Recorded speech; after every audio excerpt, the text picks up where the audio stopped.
जय हिंद बच्चों। पिछले अध्याय में, पिछले भाग में मैंने आपको बताया था कि गुणसूत्र जो होते हैं वो किस प्रकार से आनुवांशिक लक्षणों के वाहक होते हैं, अर्थात लक्षणों को एक पीढ़ी से दूसरी पीढ़ी में स्थानांतरित करते हैं। बच्चों, ये बहुत ही रोचक एक तथ्य है कि ये जो गुणसूत्र होते हैं इनके ऊपर जीन होते हैं, और ये जीन जिनको कि मेंडल ने कारक कहा था।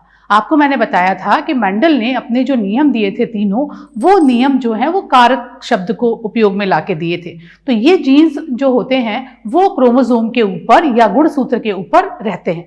अब ये किस प्रकार से दूसरी पीढ़ी में स्थानांतरित होते हैं, ये जीन किस प्रकार वाहक का कार्य करते हैं, इन सबको समझाने के लिए दो वैज्ञानिक सटन तथा बॉवेरी, याद रखिएगा सटन तथा बॉवेरी, ये दो वैज्ञानिक हुए और इन दोनों वैज्ञानिकों ने गुणसूत्रीय सिद्धांत या क्रोमोसोमल थ्योरी ऑफ इनहेरिटेंस, ये जो इनहेरिटेंस की थ्योरी थी, गुणसूत्रीय सिद्धांत, वंशानुगति का गुणसूत्रीय सिद्धांत, वो दिया।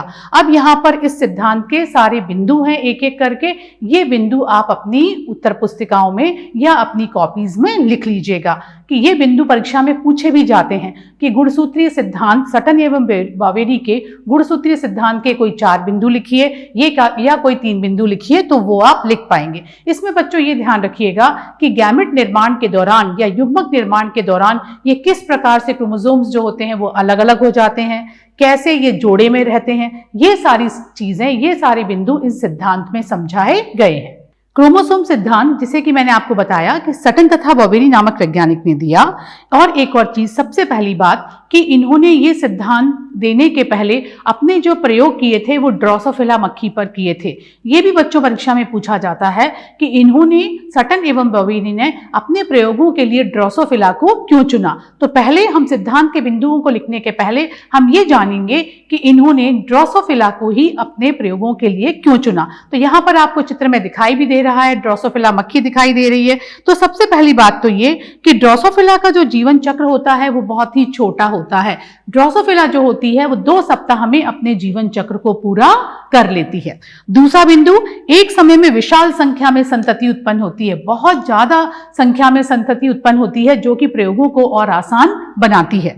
तीसरा, इनमें मेल एवं फीमेल को आसानी से पहचाना जा सकता है, अर्थात इनमें लिंग द्विरूपता पाई जाती है, नर एवं मादा को अलग से बाहर से देख के ही पहचाना जा सकता है। यह भी एक कारण था कि जिसके कारण सटन एवं बॉवेरी ने इनको अपने प्रयोगों के लिए चुना। और चौथा बिंदु ये था, सबसे महत्वपूर्ण बिंदु, क्योंकि आनुवांशिक प्रयोग किए गए थे, वो ये कि इनमें आनुवांशिक विविधताओं के अनेक प्रकार पाए जाते हैं। कुछ ड्रोसोफिला जो होती हैं वो पीले रंग की होती हैं, सफेद आंखें होती हैं उनकी, कुछ भूरे रंग की होती हैं, उनकी लाल आंखें होती हैं, पंख जो हैं किसी में बहुत विकसित होते हैं, पंख किन्हीं में बहुत छोटे होते हैं। तो बहुत सारी आनुवांशिक विविधताएं भी चूंकि पाई जाती हैं, इसलिए ड्रोसोफिला को उन्होंने अपने प्रयोग के लिए चुना। अब बच्चों बात आती है, जैसा कि मैंने आपको बताया था कि क्रोमोसोम सिद्धांत, क्रोमोसोम सिद्धांत को हम किन बिंदुओं में बताएंगे वो एक एक करके आप देखते जाइए। पहला, युग्मक या गैमेट 2 पीढ़ियों के बीच सेतु का कार्य करते हैं, अर्थात एक पीढ़ी से दूसरे पीढ़ी में जब आनुवांशिक लक्षणों का स्थानांतरण होता है तो ये स्थानांतरण जिनके द्वारा होता है उन्हें हम गैमेट या युग्मक कहते हैं। वही एक ब्रिज का कार्य करते हैं, एक सेतु का कार्य करते हैं, जो कि लक्षणों को एक पीढ़ी से दूसरे पीढ़ी में स्थानांतरित करते हैं। दूसरा, क्रोमोसोम या जो गुणसूत्र होते हैं वो युग्मक के केंद्रक में पाए जाते हैं। आपने 11वीं कक्षा में पढ़ा है, केंद्रक जो है वो कोशिका का एक बहुत ही महत्वपूर्ण भाग है। क्यों? क्योंकि इनमें आनुवांशिक पदार्थ जो है वो पाए जाते हैं और यही आनुवांशिक पदार्थ जो है वो गुणसूत्र के रूप में स्थित होते हैं। तीसरा बिंदु है इनका कि द्विगुणित कोशिकाओं में क्रोमोसोम हमेशा जोड़े में पाए जाते हैं। चूंकि कोशिकाएं द्विगुणित हैं तो ये जो गुणसूत्र हैं वो हमेशा पेयर में या जोड़े में पाए जाते हैं। तो गुणसूत्रीय सिद्धांत जब आप लिखेंगे तो उनमें आप ये बिंदु उसमें लिख सकते हैं। बच्चों, हमारा दूसरा जो पॉइंट है, दूसरा जो बिंदु है वो है लिंग निर्धारण, सेक्स डिटर्मिनेशन। किसी भी जीव में नर या मादा होने की सुनिश्चितता कि अगली पीढ़ी में नर होगा या मादा होगा, इसे ही हम लिंग निर्धारण या सेक्स डिटर्मिनेशन कहते हैं। बच्चों, जैसे कि आपको पिछले भाग में मैंने बताया था कि ये जो गुणसूत्र होते हैं वो गुणसूत्र हमारे अंदर, या मनुष्यों की बात करें तो गुणसूत्र जो होते हैं 2 प्रकार के होते हैं, दैहिक गुणसूत्र एवं लिंग गुणसूत्र, सोमेटिक क्रोमोसोम्स एवं सेक्स क्रोमोसोम। ये जो सोमेटिक क्रोमोसोम्स हैं वो 22 जोड़े होते हैं, 22 पेयर्स, और एक जोड़ा जो होता है 23वां जोड़ा वो सेक्स क्रोमोसोम का होता है। हमारे अंदर मनुष्यों में XX प्रकार की मादा होती है, अर्थात 23वां जोड़ा मादा में या फीमेल में XX होता है और मेल में जो होता है ये XY होता है। पक्षियों में भी जो नर होते हैं वो ZZ होते हैं और मादा जो होती है वो ZW होती है। अर्थात यहाँ पर जो मादा है पक्षियों में और ड्रोसोफिला में जो फीमेल है वो हेट्रोगैमेट होती है। हेट्रोगैमेटी अर्थात जब एक ही मेल या फीमेल के द्वारा यदि 2 प्रकार के गैमेट बनते हैं, 2 प्रकार के गैमेट अर्थात चूंकि यहाँ 2 विभिन्न प्रकार के गुणसूत्र पाए जाते हैं, XY है और एक आपका ZW है, तो इनमें गैमेट्स भी जो हैं वो विषम प्रकार के बनेंगे, 2 प्रकार के बनेंगे। जब 2 प्रकार के गैमेट बनते हैं तो इस अवस्था को हम हेट्रोगैमेटी कहते हैं। और जब दोनों ही युग्मक एक प्रकार के बनते हैं, जैसे कि मादाओं में, हमारे यहाँ मनुष्यों में जो मादा होती है वो XX होती है, तो इसके जो गैमेट्स होते हैं वो भी X और X एक समान होते हैं। तो जब गैमेट एक समान होते हैं तो इसे हम होमोगैमेटी कहते हैं, और जब ये गैमेट अलग अलग प्रकार के होते हैं तो हम इसे हेट्रोगैमेटी कहते हैं। अब बच्चों यहाँ पर आप ध्यान से देखिए कि मनुष्यों में किस प्रकार से लिंग निर्धारण होता है। मनुष्यों में यहाँ देखिए कि मेल जो है वो XY है, फीमेल जो है वो XX है, और 22 जोड़े जो हैं इनमें ऑटोजोम्स हैं या दैहिक गुणसूत्र हैं। जब इसमें गैमेट बनेंगे तो मादा जो होती है वो उससे गैमेट जो बनते हैं वो XX बनते हैं, और मेल या नर से जो गैमेट बन रहे हैं वो XY बन रहे हैं। अगली पीढ़ी में हम देखते हैं कि जब इन युग्मकों में आपस में निषेचन की क्रिया होती है तो यदि मेल का X फीमेल के X से मिलता है तो आने वाली संतति जो होती है वो मादा होगी, डॉटर्स होंगी, और यदि ये मादा का X फीमेल के Y के साथ कंबाइन होता है, Y के साथ फर्टिलाइज होता है, तो फिर XY अर्थात जो संतति है वो या ऑफस्प्रिंग जो है वो मेल होगा। अब यहाँ आप ध्यानपूर्वक इस रेखा चित्र को देख के ये समझ गए होंगे कि महिलाएं जो होती हैं वो बिल्कुल भी उत्तरदायी नहीं होती इस चीज के लिए कि होने वाली जो संतति है वो मेल है या फीमेल होगी। वो इसलिए क्योंकि आप जैसे देख पा रहे हैं यहाँ पर मेल में XY 2 प्रकार के गुणसूत्र हैं, तो वहां पर मेल अपना कौन सा गुणसूत्र देगा ये डिसाइड करेगा कि ऑफस्प्रिंग मेल होगा या फीमेल। चूंकि महिलाओं में दोनों ही गुणसूत्र XX हैं, वो तो गैमेट के निर्माण के दौरान अपना X ही देंगी। तो महिलाएं जो होती हैं या स्त्रियां जो होती हैं वो बिल्कुल भी उत्तरदायी नहीं होती हैं कि होने वाली संतति जो है वो मेल होगी या फीमेल। रेखा चित्र के द्वारा मनुष्यों में लिंग निर्धारण को समझाइए। यदि इस प्रकार से प्रश्न आपसे पूछा जाता है तो उस प्रश्न के उत्तर में आप ये रेखा चित्र बनाकर अपने उत्तर को लिख पाएंगे। हमारा अगला जो बिंदु है बच्चों वो है सहलग्नता, लिंकेज। जैसा कि नाम से पता चल रहा है लिंकेज। आपको मैंने बताया था कि जो जीन होते हैं वो गुणसूत्र के ऊपर स्थित होते हैं। तो ये जीन जो कि गुणसूत्रों के ऊपर स्थित होते हैं या क्रोमोसोम्स के ऊपर स्थित होते हैं, इनका अगली पीढ़ी में साथ साथ जाना, सहलग्न होकर जुड़कर एक साथ अगली पीढ़ी में स्थानांतरण, इसे ही हम सहलग्नता या लिंकेज कहते हैं। बच्चों आप इसको रटिए नहीं, आप सिर्फ नाम से ही समझ के उसको यदि आप पढ़ेंगे तो आपको वो बहुत अच्छे से याद हो जाएगा। अब ये जो सहलग्नता होती है, सह साथ में लग्नता जाना, तो यहाँ पर ये जो सहलग्नता होती है इसके लिए 2 चीजें होना बहुत जरूरी हैं। एक तो ये कि गुणसूत्र के ऊपर जीन जो हैं वो जीन एक साथ उपस्थित हों, और दूसरा ये जो जीन है वो बहुत पास पास हों, क्योंकि यदि जीन पास पास होंगे तो इनका अगली पीढ़ी में एक साथ जाना जो है वो सुनिश्चित हो जाएगा। दूरी यदि ज्यादा होगी तो हो सकता है कि एक पीढ़ी से दूसरी पीढ़ी में स्थानांतरण के समय या क्रॉसिंग ओवर के समय ये अलग अलग हो जाएं। तो सहलग्नता के लिए बहुत आवश्यक है कि जो जीन हैं वो दोनों पास पास स्थित हों। अब बच्चों हम आगे देखेंगे कि ये जो सहलग्नता होती है वो 2 प्रकार की होती है, एक कहलाती है पूर्ण सहलग्नता और दूसरी होती है अपूर्ण सहलग्नता। जैसा कि नाम से पता चल रहा है, complete linkage and incomplete linkage. यदि कंप्लीटली एक साथ ये जीन जो है सहलग्न होकर 2 से ज्यादा पीढ़ियों में स्थानांतरित होते हैं और अपने लक्षणों को प्रदर्शित करते हैं, तो इस प्रकार की सहलग्नता जो है वो पूर्ण सहलग्नता कहलाती है। जैसा कि हम ड्रोसोफिला में देख पाएंगे, ड्रोसोफिला में मॉर्गन ने ये प्रयोग किए थे कि एक जो ड्रोसोफिला थी, ड्रोसोफिला मक्खी, वो जो थी वो पीले कलर की और सफेद आंखों वाली थी, और दूसरी जो थी भूरे रंग और लाल आंखों वाली थी। इन दोनों के बीच जब क्रॉस करवाया गया तो देखा गया कि F2 पीढ़ी में भी ये जो लक्षण है, अर्थात पीली और सफेद आंखों वाली और दूसरा जो थी ग्रे और लाल आंखों वाली, ये लक्षण एक साथ उनमें पाए जाते हैं। अर्थात यह पूर्ण रूप से सहलग्न है और पूर्ण सहलग्नता का बहुत अच्छा उदाहरण है। अगला जो हमारा पॉइंट है, बिंदु है, वो है पुनर्नियोजन या क्रॉसिंग ओवर। बच्चों, क्रॉसिंग ओवर जो है वो युग्मक निर्माण के दौरान जो क्रोमोसोम्स या गुणसूत्रों में आपस में विनिमय जो होता है, आनुवंशिक पदार्थ का जो विनिमय होता है, उसे exchange of the genetic material, उसे ही हम क्रॉसिंग ओवर या पुनर्नियोजन कहते हैं। इसके पश्चात जब आपस में क्रोमोसोम्स के भाग जुड़कर एक नया क्रोमोसोम बनाते हैं, इन क्रॉसिंग ओवर के दौरान जो अदला बदली होती है आनुवंशिक पदार्थ की एक विशिष्ट बिंदु पर होती है और उस बिंदु को हम कियास्मीटा कहते हैं। और यहाँ पर आपको दिखाई दे रहा है कि पुनर्नियोजन के पश्चात नए जो कपल बनते हैं, नए जो गुणसूत्र बनते हैं, वो दोनों ही जो गुणसूत्र हैं उनके आपस में जुड़े हुए भाग होते हैं। तो ये भी आप बहुत ध्यान रखिएगा कि इनमें किस प्रकार से जो है क्रॉसिंग ओवर की क्रिया होती है। पहले पास पास आते हैं, फिर एक बिंदु पर उन पे जेनेटिक पदार्थ की या आनुवंशिक पदार्थ की अदला बदली होती है, उसके पश्चात वो अलग होकर नए प्रकार के जो हैं वो क्रोमोसोम्स को बनाते हैं। बच्चों, ये तो आपने क्रॉसिंग ओवर समझ लिया। अगला जो हमारा बहुत ही महत्वपूर्ण बिंदु है वो है उत्परिवर्तन या म्यूटेशन। म्यूटेशन अर्थात डीएनए के अनुक्रम में अचानक से कोई बदलाव आ जाना। अचानक से बदलाव आ जाना अर्थात या तो गुणसूत्रों की जो संरचना है उसमें कोई परिवर्तन हो जाना, गुणसूत्रों का घट जाना, गुणसूत्रों की लंबाई में कमी हो जाना, उनकी लंबाई में बढ़ जाना, या फिर जो क्षार होते हैं, नाइट्रोजनस क्षार, आपको पता है, आप जानते हैं एडेनिन, ग्वानिन, साइटोसिन, थायमिन, ये जो आपके क्षार होते हैं जो डीएनए में पाए जाते हैं, जो न्यूक्लियोटाइड जिनसे मिलकर बने होते हैं, उन सब क्षारों का जो अनुक्रम होता है, डीएनए में जो सीक्वेंस होता है वो बहुत निश्चित होता है। उनमें यदि कोई परिवर्तन आ जाता है, यहां पर आप देखिए, यदि सी की जगह जी आ जाए या सी की जगह टी आ जाए, एक भी यदि क्षार का अनुक्रम या सीक्वेंस चेंज होता है तो उससे भी बहुत ही ज्यादा ऐसे बदलाव आ जाते हैं जो किसी न किसी आनुवंशिक विकार के रूप में परिलक्षित होते हैं। और जब ये क्षारों के अनुक्रम में जब चेंजेस होते हैं तो उसे हम पॉइंट म्यूटेशन कहते हैं। इन सब पूरे म्यूटेशन के बारे में हम अगले अध्याय में बहुत अच्छे से पढ़ेंगे कि म्यूटेशन जो है वो कितने प्रकार के होते हैं, किस प्रकार से जो है म्यूटेशन वो आनुवंशिक पदार्थों के कारण होते हैं। अब बच्चों, जो हमारा बिंदु है वो है वंशावली विश्लेषण या जिसे हम पेडिग्री एनालिसिस कहते हैं।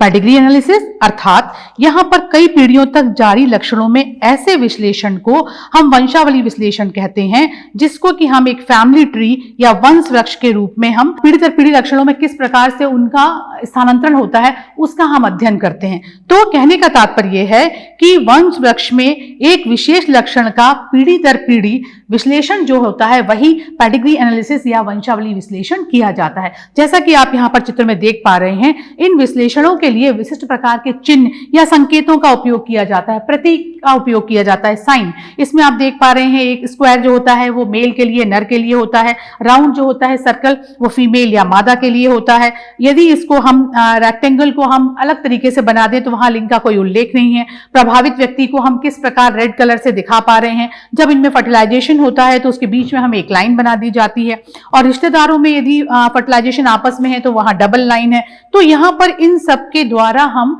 ये जो चिन्ह हैं इनके द्वारा हम पेडिग्री एनालिसिस या वंशावली विश्लेषण को समझा सकते हैं। तो ये भी आपको परीक्षा में यदि पूछा जाएगा तो आप इसको आसानी से लिख पाएंगे। बच्चों, अब हम पढ़ने जा रहे हैं मेंडेलियन विकार। मेंडेलियन विकार अर्थात क्रोमोसोम्स में कोई विकार होने पर या क्रोमोसोम्स में कुछ परिवर्तन होने पर किस प्रकार से विकारों के रूप में वो दिखाई देते हैं, उनके बारे में हम यहाँ पर पढ़ेंगे। तो ध्यान से सुनिएगा, समझिएगा, क्योंकि ये परीक्षा में भी बहुत पूछा जाता है।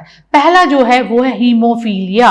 हीम वर्ड जो है, हीम शब्द जो है वो रक्त से है। ये रक्त का विकार है, अर्थात यदि किसी व्यक्ति को कहीं थोड़ी सी भी चोट लग जाती है और उसका रक्त में थक्का नहीं जमता, रक्त का थक्का नहीं जमता और जो रक्त है वो लगातार बहता रहता है तो इस डिजीज को, इस रोग को हम कहते हैं हीमोफीलिया। और यहाँ पर ये एक थोड़ा सा जो आपके रक्त बनने वाले जो क्रोमोसोम्स के उनमें थोड़े से विकार होने के कारण ये हीमोफीलिया रोग होता है। सामान्यतः मनुष्य में या सामान्य मनुष्य में चोट लगने के अंदर 1 से 1.5 मिनट में रक्त का जो है थक्का, वो कुछ सेकंड्स में ही बल्कि रक्त का थक्का जम जाता है। परंतु इस रोग से जो व्यक्ति ग्रसित होता है उनमें रक्त का थक्का नहीं जमता। साथ साथ बच्चों एक और चीज महत्वपूर्ण है, वो ये कि ये जो रोग है वो महिलाओं से उनकी आने वाली संतति में स्थानांतरित होता है। यदि पुरुष हीमोफिलिक हैं और महिला जो है वो सामान्य है, उनके बेटों को वो रोग पुरुष से नहीं जाता बल्कि अगली पीढ़ी में जो वाहक पुत्रियां होती हैं उनके द्वारा ये रोग जो है उनके आने वाले वंशज या आगे आने वाली नर संतति में स्थानांतरित होता है। इस चीज का भी आप ध्यान रखिएगा। इसे हीमोफीलिया को रॉयल डिजीज भी कहा जाता है, इसलिए जो रानी विक्टोरिया थी उनके वंशज जो थे वो हीमोफीलिया से ग्रसित थे, इसलिए ये एक रॉयल डिजीज के नाम से भी जाना जाता है। और हीमोफीलिया की जो वंशानुगति है उसको भी कई बार परीक्षा में पूछा जाता है कि माता सामान्य है और पिता हीमोफिलिक है तो वंशानुगति क्या होगी, या पिता जो है वो सामान्य है माता वाहक है तो हीमोफीलिया की वंशानुगति क्या होगी।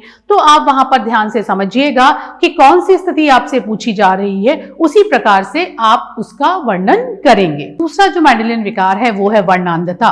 वर्णांधता, कलर ब्लाइंडनेस, जैसा कि नाम से पता चल रहा है, वर्ण अंधता अर्थात जो वर्ण होते हैं, जो कलर होते हैं, वो ऐसा व्यक्ति जो कि वर्णांधता से ग्रसित होता है वो मुख्य जो 3 प्राइमरी कलर्स हैं लाल, नीला और हरा, इन रंगों में भेद नहीं कर पाते। तो वर्णांधता जो है वो भी एक मेंडेलियन विकार है, इसको भी आप ध्यान से समझकर पढ़िएगा। यहाँ पर भी अलग अलग स्थितियां पूछी जाती हैं कि माता यदि वर्णांध है, पिता सामान्य है तो वंशानुगति किस प्रकार से होगी, या पिता जो है वो सामान्य है और माता वाहक है तो किस प्रकार की वंशानुगति होगी। इस प्रकार से इनको समझाया जा सकता है।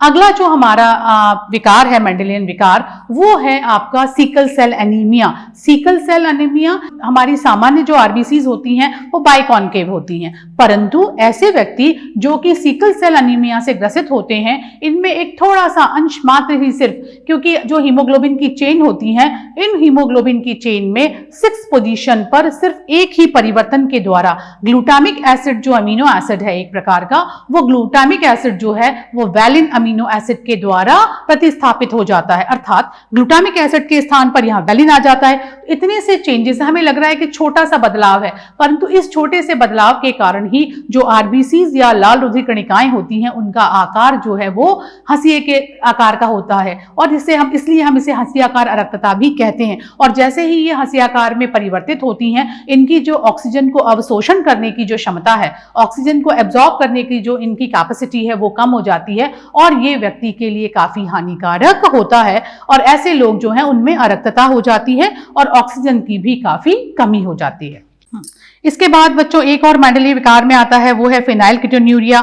यह भी एक जन्मजात एक त्रुटि है। इसमें जो व्यक्ति इस रोग से ग्रसित होते हैं उनमें फिनाइल एलेनिन अमीनो अम्ल जो होता है, सामान्यतः सामान्य उपापचय में फिनाइल एलेनिन जो अमीनो अम्ल है वो टायरोसिन में परिवर्तित हो जाता है, परंतु ऐसे व्यक्ति जो कि फेनाइलकीटोन्यूरिया से ग्रसित होते हैं उनमें ये फिनाइल एलेनिन जो है वो टायरोसिन में परिवर्तित नहीं हो पाता, क्योंकि जो एंजाइम इसको परिवर्तित करता है वो एंजाइम कभी कभी यहाँ पर अनुपस्थित होता है, और इस कारण से जो है फिनाइल जो अमीनो अम्ल है वो एकत्र होना शुरू हो जाता है, जिससे कि मानसिक दुर्बलता आ जाती है, और वृक्क द्वारा कम अवशोषित होने के कारण ये जो अम्ल है वो यूरिन के थ्रू बाहर भी निकलने लगता है। ये भी आप ध्यान रखिएगा यदि पूछा जाता है।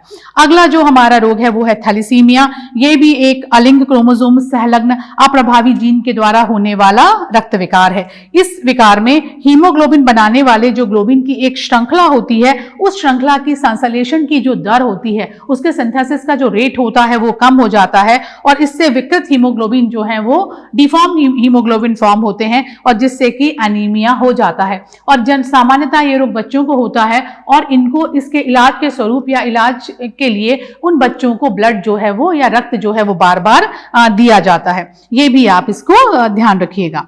अब बच्चों हम जो यहाँ पढ़ने जा रहे हैं वो गुणसूत्रीय विकार पढ़ने जा रहे हैं। गुणसूत्रीय विकार अर्थात जैसा कि आप सभी जानते हैं कि हमारे अंदर 23 जोड़े गुणसूत्र होते हैं, 23 pairs of the chromosomes. It means 46 chromosomes are there. 44 are autosome, जो 44 होते हैं वो ऑटोजोम होते हैं, जिन्हें कि आप दैहिक गुणसूत्र कहते हैं, और एक जोड़ा जो होता है वो लिंग गुणसूत्र का होता है, सेक्स क्रोमोसोम का। जैसा कि मैंने आपको पहले बताया, जो XX है वो फीमेल में होगा सेक्स क्रोमोसोम के फॉर्म में, और मेल में जो होगा वो XY के फॉर्म में होगा। तो ये जो गुणसूत्रीय विकार या क्रोमोसोमल डिसऑर्डर्स हैं, इनमें सबसे पहले जो आता है वो है डाउन सिंड्रोम। ध्यान से सुनिए और समझिए, ये बहुत इंपॉर्टेंट है। डाउन सिंड्रोम अर्थात इसे सबसे पहले डाउन नाम के साइंटिस्ट ने अध्ययन किया, इसलिए डाउन सिंड्रोम के नाम से जाना जाता है। इसका एक और नाम है बच्चों, 21वीं एकादि गुणसूत्रता, 21st ट्राइजोमी, नाम में ही अर्थ छुपा हुआ है। 21st ट्राइजोमी, जैसा कि मैंने आपसे कहा कि 22 जोड़े होते हैं, हर एक जोड़ा निश्चित है कि ये पहला जोड़ा है, ये दूसरा है, हर एक जोड़े में 2 क्रोमोसोम होते हैं। परंतु ऐसे बच्चे जो कि डाउन सिंड्रोम से ग्रसित हैं, उनमें 2 के स्थान पर 21वें गुणसूत्र में 21st क्रोमोसोम में 2 के स्थान पर 3 गुणसूत्र होते हैं। एकाधिकता अर्थात एक अधिक है। 21st जो क्रोमोसोम है उसमें एक अधिक क्रोमोसोम है, एक एक्स्ट्रा क्रोमोसोम है। अब चूंकि यहां पर एक एक्स्ट्रा क्रोमोसोम आ गया, तो यहां पर जो गुणसूत्रों की संख्या है वो 46 + 1 = 47 हो जाएगी। जैसा कि मैंने आपसे कहा था बच्चों, गुणसूत्रों में, जीन में जरा सा भी कुछ यदि अंतर आता है तो वो किसी न किसी भयावह रोग के रूप में परिलक्षित होता है। तो यहां पर चूंकि एक पूरा का पूरा गुणसूत्र एक्स्ट्रा हो जाता है, तो ये जो बच्चे जिनमें कि ऐसा होता है, जिनमें कि 21st क्रोमोसोम पर एक गुणसूत्र एक्स्ट्रा है, उनमें कई विकार दिखाई देते हैं। सबसे पहला तो ये कि देखने से ही, आप देखिए यहां पर दिखाई दे रहा है, ये बच्चे जो हैं वो अलग से अपीयर होते हैं। ये बच्चे जो होते हैं मंगोलियन चाइल्ड कहलाते हैं। इनके जो हाव भाव होते हैं वो मंगोलियन बच्चों के समान होते हैं। माथा इनका चौड़ा होता है, आंखें इनकी तिरछी होती हैं, मुंह इनका ऐसा खुला हुआ सा रहता है, उंगलियां जो होती हैं वो छोटी होती हैं, त्वचा खुरदुरी होती है, देखिए आपको दिखाई दे रहा है। और साथ साथ में ये जो बच्चे होते हैं मानसिक रूप से भी ये दुर्बल होते हैं, और साथ में इन बच्चों की जो आयु होती है वो भी कम होती है। तो ये डाउन सिंड्रोम क्या होता है? डाउन सिंड्रोम को हम 21st ट्राइजोमी क्यों कहते हैं, और साथ में डाउन सिंड्रोम से ग्रसित बच्चों के क्या लक्षण हैं, वो यदि ये परीक्षा में पूछा जाएगा तो आप बिंदुवार इनको समझ के देख के लिख सकते हैं। दूसरा जो बच्चों विकार है वो एक सेक्स क्रोमोसोमल डिसऑर्डर है, वो लिंग गुणसूत्रीय विकार है, और इन विकार में सबसे पहला है टर्नर सिंड्रोम। टर्नर सिंड्रोम अर्थात जैसा कि हम जानते हैं कि सामान्य स्थिति में जो महिलाएं होती हैं, जो मादा होती हैं मानव में, उन मादाओं में 2 X क्रोमोसोम पाए जाते हैं। 2 X chromosomes are present there, but the female those who are suffering from Turner syndrome, ऐसी महिलाएं जो कि टर्नर सिंड्रोम से ग्रसित हैं, उनमें 2 X क्रोमोसोम के स्थान पर सिर्फ 1 X क्रोमोसोम होता है। अर्थात यहां पर एक जो लिंग गुणसूत्र है वो कम हो गया है, और टोटल संख्या जो हो जाती है वो 45, यहां देखिए 45 हो जाती है। अब चूंकि आप जानते हैं कि 2 X क्रोमोसोम सेक्स क्रोमोसोम के रूप में महिलाओं में उपस्थित होना पूरे जो महिलाओं के गुण हैं उनके लिए रिस्पॉन्सिबल हैं। तो चूंकि यहां पर एक गुणसूत्र नहीं होता X, तो ऐसी जो महिलाएं होती हैं उनका अंडाशय या ओवरी प्रॉपर्ली डेवलप नहीं होती। ये महिलाएं सामान्यतः बांझ होती हैं, इनका जो चेहरा है, जो स्किन है, इनकी मोटी होती है, और साथ में ये जो महिलाएं हैं वो इनमें वो सारे जो हार्मोन्स हैं, जो फीमेल हार्मोन्स हैं, उनकी भी कमी पाई जाती है। तो यहां पर ये आप टर्नर सिंड्रोम के बारे में लिख पाएंगे। तीसरा बच्चों जो है वो है क्लाइनफेल्टर सिंड्रोम। ये भी एक सेक्स क्रोमोसोमल डिजीज है, ये भी एक आपका लिंग गुणसूत्रीय विकार है। इसमें जैसा कि आप जानते हैं, पुरुषों में सामान्यतः पुरुषों में जो 23rd क्रोमोसोम है, 23rd X जो आपका सेक्स क्रोमोसोम है वो XY होता है। परंतु यहां पर देखिए कि जो पुरुष जो कि इससे क्लाइनफेल्टर सिंड्रोम से ग्रसित होते हैं, उनमें एक X क्रोमोसोम एक्स्ट्रा है, एक X क्रोमोसोम एक्स्ट्रा है। अर्थात यहां पर आप जानते हैं कि X क्रोमोसोम जो है वो महिलाओं के समान लक्षण के लिए रिस्पॉन्सिबल है। चूंकि यहां पर हो गया XXY, X 2X हो गए हैं which are dominating over Y, तो यहां पर ऐसे पुरुष जो होते हैं उनकी आवाज जो है महिलाओं के समान होती है, अर्थात पतली होती है। आपने देखा होगा अपने सामान्य जिंदगी में भी, हो सकता है कि आपके आसपास आपने किसी को देखा, उनके हाव भाव, उनका चाल चलन जो होता है पुरुषों का, वो महिलाओं के समान चलते हैं, उनका व्यवहार जो होता है वो महिलाओं के समान होता है, आवाज पतली होती है, कई बार उनका जो मेमोरी ग्लिंड्स है वो भी थोड़ी डेवलप हो जाती हैं। तो ये सब जो होता है वो क्लाइनफेल्टर सिंड्रोम के लक्षण है, और इनके अंदर पाए जाते हैं। तो बच्चों अब बहुत ध्यान दीजिए, क्योंकि हम ये देख रहे हैं कि हमने आज क्या क्या पढ़ा, हम पूरी उसकी पुनरावृत्ति कर रहे हैं। सबसे पहले हमने ये देखा कि क्रोमोसोम्स या गुणसूत्र जो होते हैं वो ही लक्षणों के वाहक होते हैं, अर्थात लक्षणों को एक पीढ़ी से दूसरी पीढ़ी में पहुंचाने का जो कार्य है वो क्रोमोसोम्स या गुणसूत्र के द्वारा होता है। फिर हमने जाना कि लिंग का निर्धारण किस प्रकार से होता है। जो लिंग गुणसूत्र होते हैं या जो सेक्स क्रोमोसोम्स होते हैं, they are responsible for sex determination, वही लिंग निर्धारण के लिए कारक होते हैं या वही लिंग निर्धारण के लिए उत्तरदायी होते हैं। इसके साथ साथ बच्चों हमने मनुष्यों में लिंग निर्धारण की प्रक्रिया किस प्रकार होती है। जो पुरुष होते हैं वो XY हैं, जो महिलाएं हैं वो XX हैं। युग्मक निर्माण के द्वारा किस प्रकार से संतति जो यदि पुत्री होगी तो XX है और पुत्र होंगे तो XY होंगे, ये हमने देखा। साथ में बच्चों हमने जाना कि लिंकेज या सहलग्नता क्या होती है, लिंकेज और सहलग्नता कितने प्रकार की होती है, क्रॉसिंग ओवर या पुनर्नियोजन किस बिंदु पर होता है, उसके कौन से लक्षण प्रकट होते हैं, ये हमने सब जाना। इसके पश्चात हमने देखा बच्चों कि पेडिग्री एनालिसिस जो है या वंशावली विश्लेषण किस प्रकार से किया जाता है, और हमने साथ में मेंडेलियन विकार देखे, जिन मेंडेलियन विकार में हमने सिकल सेल एनीमिया के बारे में जाना, हीमोफीलिया के बारे में जाना, वर्णांधता जो होती है वो क्या होती है, किस प्रकार से वर्णांध जो पुरुष या महिलाएं होती हैं वो प्राइमरी कलर्स में डिफरेंशिएट नहीं कर सकते। फिर आपने देखा कि जो आपके क्रोमोसोमल या गुणसूत्रीय जो विकार हैं, वो गुणसूत्रीय विकार में डाउन सिंड्रोम या 21st ट्राइसोमी क्या है, टर्नर सिंड्रोम में एक जो X क्रोमोसोम होता है महिलाओं में वो कम हो जाता है, सिर्फ 45 क्रोमोसोम्स रह जाते हैं। फिर क्लाइनफेल्टर सिंड्रोम में आपने देखा XXY अर्थात एक X क्रोमोसोम जो होता है पुरुषों में बढ़ जाता है और जो कुल क्रोमोसोम्स का नंबर है वो 47 हो जाता है। अब ये सारी चीजें जो मैंने आपको दोहरा दी, इसके पश्चात बच्चों अब मैं कुछ प्रश्न दे रही हूं और ये प्रश्न आप बहुत ध्यानपूर्वक पढ़िएगा और जो भी पढ़ाया है उसको आप रिकॉल करेंगे तो आसानी से इन प्रश्नों के उत्तर भी आप लिख पाएंगे। बच्चों आपको जैसा कि दिख रहा है यहाँ पर हमारा पहला प्रश्न है, क्रोमोसोम सिद्धांत के प्रमुख 4 बिंदु लिखिए, right any 4 points of chromosomal theory. आपका दूसरा प्रश्न है, मनुष्य में लिंग निर्धारण को रेखा चित्र सहित समझाइए, explain the sex determination with रे डायग्राम इन ह्यूमन। तो ये आप लिख पाएंगे। सहलग्नता से क्या तात्पर्य है, what do you mean by linkage.